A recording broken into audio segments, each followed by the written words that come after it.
Pred 33 rokmi ste nám vyštrngali slobodu a demokraciu. Ďakujeme vám za to. Napriek tomu sú niektorí z vás presvedčení o tom, že za komunistov bolo lepšie.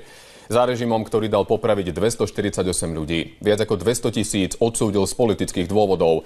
20 000 poslal bez súdu na nútené práce a 8 000 väzňov režimu zahynulo v baniach, vo väzniciach a v lágroch.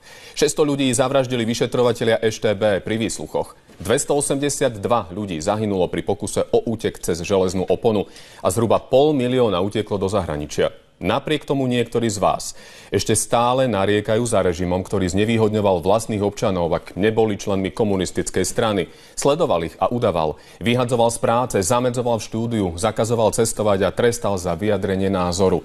Bývalý režim predsa pripravil svojich občanov o slobodu a tisíce z nich o život. Už ste na to zabudli? Čo z toho vám konkrétne chýba? Pred revolúciou sa naozaj nežilo lepšie. Až na pár výnimiek spriaznených s komunistickým režimom nikomu. Bodka.